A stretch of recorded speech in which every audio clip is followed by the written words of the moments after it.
temos que defender a autodeterminação dos povos. Sabe, eu não posso ficar torcendo. Por que a Angela Merkel pode ficar 16 anos no poder e Daniel Ortega não?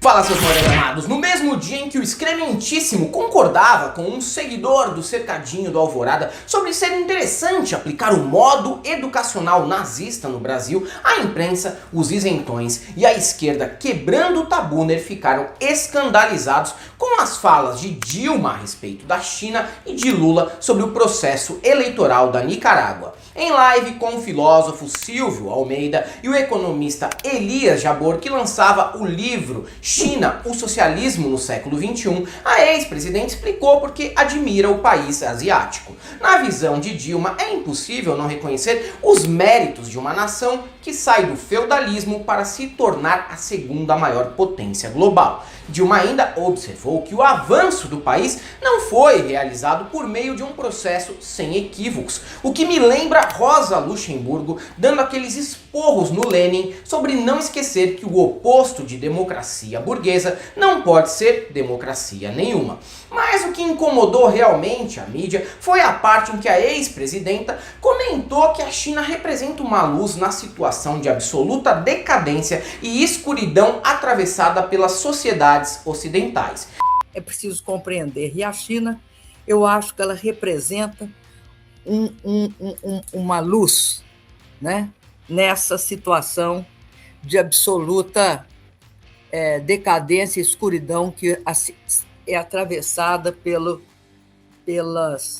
sociedades ocidentais. E isso soa como uma afronta, principalmente para brasileiros brancos que até desconhecem que, apesar de sermos decadentes também, nem somos considerados ocidentais pelo pensamento eurocêntrico e americano. Sim, geograficamente estamos nesse ponto do globo, mas culturalmente somos considerados uma espécie de vira-lata caramelo, aquela coisa meio indefinida que acaba com a sensação de não pertencimento. Nenhuma pátria nos pariu. Por mim, sem problema algum, assumo essa simpática figura canina como meu lugar no mundo, mas a imprensa, de uma forma geral, tem um posicionamento americanizado e considerou a fala mais autoritária que os inúmeros flertes que o Jair já teve com o nazismo, inclusive inventando um bisavô que teria participado do regime hitlerista, quando na verdade o cara trabalhava num jornal abolicionista do interior de São Paulo. O principal veículo a propagar um trecho de 1 minuto de uma fala da presidenta, que conversou com Silvio e Elias por mais de 2 horas, foi o Metrópolis, pertencente ao Luiz Estevão. Mesmo sem ser proprietário do conteúdo original do canal da editora Boitempo, o veículo ainda colocou uma marca d'água do repórter Sancho Panza em cima da imagem. Mas eu não vou perder muito tempo do vídeo com um jornalista que é simpático a Lava Jato, faz recebidos de iogurte e com 30 e poucos anos nas costas ainda acredita que existe jornalismo isento de ideologias. Já na Folha, Fábio Zanini foi quem não gostou da live e também do livro do Elias Jabbour, que nessa polêmica ganhou uma grande visibilidade e talvez já esteja no primeiro lugar dos mais vendidos da Amazon. No texto, Zanini parece se espantar que há quem considere a China um ótimo exemplo de desenvolvimentismo. E tá tudo bem ele utilizar o espaço no jornal para abordar o tema como acha mais pertinente. A questão nem é essa, é que, assim como disse Silvio Almeida, a China é hoje um lugar que não pode ser compreendido com as velhas chaves do pensamento e que foi forjado nas contradições do capitalismo. E quando Dilma defende esse mesmo pensamento, apesar do espanto dos nossos liberais, no fundo, ela apenas segue sendo mais atualizada e moderna que os direitistas que ainda apostam no consenso de Washington e a austeridade como modelo de sucesso econômico para a nossa nação. Ok, ela mesma errou no passado ao apostar em políticas do tipo para agradar os boçais da Faria Lima e da Fiesp, que têm o estranho hábito de adotar como mascotes animais infláveis e de isopor. Mas não é a opinião que ela parece ter agora. No fim, essa polêmica é mais baseada em xenofobia, eurocentrismo, defesa da democracia burguesa e a boa e velha vigilância misógina sobre tudo que a Dilma fala. Aliás, falar da nossa ex sem falar em golpe é impossível. E golpe não foi e jamais será uma exclusividade nossa na região. E até por isso que Lula, ao dar entrevista ao El País, foi comedido ao comentar sobre a relação de Daniel Ortega no comando da Nicarágua. Ao ser questionado sobre o tema, o petista questiona por que Angela Merkel pôde ficar no poder por 16 anos e Ortega não. Esse é o trecho que tem circulado por aí. Eu posso ser contra, mas eu não posso ficar interferindo nas decisões de um povo. Nós temos que defender a autodeterminação dos povos. Sabe, eu não posso ficar torcendo. Por que a Angela Merkel pode ficar 16 anos no poder e Daniel Ortega não? Mas, na sequência, o ex-presidente ainda diz que, caso o Ortega tenha prendido opositores sem justificativa, ele estaria errado mesmo. Se o Daniel Ortega prendeu a oposição para não disputar a eleição como fizeram no Brasil contra mim, ele está totalmente errado.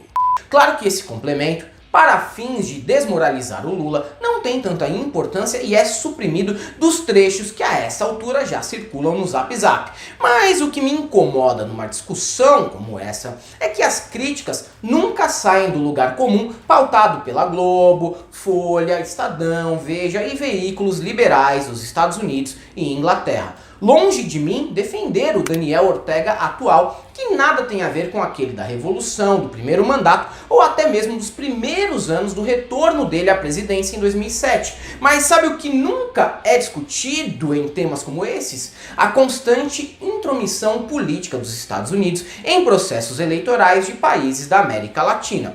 Ortega denunciou que o governo norte-americano queria financiar candidatos no pleito, e isso teria levado à prisão os supostos golpistas com ligações indecentes com Washington. Sempre que essas denúncias aparecem, os liberais acusam a esquerda de ser conspiracionista, mas não precisa ir muito longe e nem esperar muito tempo para provar que não é bem por aí, embora, claro, possa haver exageros em determinados casos e a situação de Ortega ainda tem muitos pontos que merecem ser melhor esclarecidos. Inclusive, ele precisa explicar por que está a cada dia mais parecido com uma fusão entre Tom Zé e Ivo Holanda. Agora, falando sério, no entanto, vale lembrar que há pouquíssimo tempo os Estados Unidos colaboraram com um golpe que atingiu a Bolívia e também culminou no afastamento de Evo Morales e depois a posse de Jeanine Áñez. Acontece que nas urnas o povo reconduziu o partido de Evo ao poder e Jeanine, que não foi esperta como seus ex-ministros, não fugiu e foi encontrada escondida dentro de uma cama box e depois presa. O mesmo pode ser dito sobre outras nações da região, como Cuba, Venezuela, Chile, Colômbia e até mesmo Brasil. Se eles se opuserem às políticas de Washington, os Estados Unidos tentarão derrubar os governos. Já se eles aceitarem, bom, como os próprios americanos dizem, você não pode invadir quem já foi invadido. Afinal, na década de 70, o próprio Ortega ajudou a Revolução Sandinista a derrubar a ditadura de Anastácio Somoza, apoiado pelos Estados Unidos, cuja família governava a Nicarágua desde 1936. Depois de derrubar Somoza, Ortega se tornou o primeiro presidente pós-revolucionário e foi uma revolução popular, algo que inclusive não é visto como democracia de fato pela burguesia brasileira, acostumada com construção de poder de cima para baixo. E quando falamos que país nenhum tem paz nessa região, não é exagero. Mesmo após a Nicarágua se livrar de Somoza, nos anos 80 a CIA criou secretamente um grupo terrorista conhecido como Contras, com o objetivo de derrubar o governo de Ortega e restaurar algo mais parecido com o regime de Somoza. Não conseguiram. Depois das eleições de 2022, vencidas com certa folga, o presidente da Nicarágua afirma ter neutralizado a atual ameaça contra a soberania de seu país e que as autoridades de segurança recuperaram o controle e a estabilidade em geral das cidades. Apesar de ser uma figura controversa e distante do que já foi, se as prisões ocorreram pelo que ele mesmo alega, aí já não seriam injustificadas. A outra questão que deve ser levantada aqui é qual a legitimidade que os Estados Unidos têm para dar lições lições a outros países sobre democracia, mantendo campos de concentração de refugiados em 2021 e também sobre eleições, principalmente depois do último pleito presidencial, onde metade do país continuou acreditando que a eleição foi fraudada e também ocorreu uma insurreição em 6 de janeiro com a invasão ao Capitólio. E desses que confiam que houve fraude, 21 milhões concordam que o uso da força se justifica para devolver Donald Trump à presidência. E isso não é irrelevante quando grupos de milícia como Proud Boys e Oath Keepers são formados principalmente por pessoas com porte de arma e ex-militares. O doidismo digital nos Estados Unidos tem um viés muito mais perigoso que aqui. Ele só corre o risco se não houver força para lutar, já que hoje quase 50 milhões de americanos estão vivendo em desertos alimentares e não têm acesso a comidas saudáveis. E isso, com certeza, dificultaria a luta armada para a recondução de Trump ao comando do país. Mas o Brasil não está em situação na qual também pode apontar dedo para ninguém. Somos um país em que um presidente negacionista com uma pilha de mais de 600 mil mortos nas costas comanda uma nação que chora chacinas diárias, mas mesmo assim tem a segunda posição de intenção de votos em qualquer pesquisa, seguido de pertinho de um juiz que literalmente tirou um opositor da disputa em 2018. Tanto o Brasil quanto os Estados Unidos deveriam debater mais sobre a necessidade de limpar a própria casa primeiro, antes de julgar o que ocorre por aí e também julgar o que é ou não democracia. É isso aí, galera. Para quem gosta do nosso canal, nós temos nosso apoio, seja membro Pix e Conta Jurídica, caso você queira e possa fazer uma colaboração. Além do YouTube, são presentes também no Facebook, no Twitter, no Instagram, sigam a gente lá. E para todos aqueles que caem na historinha de que só os Estados Unidos são democráticos, só temos uma coisa para te dizer: não passarão.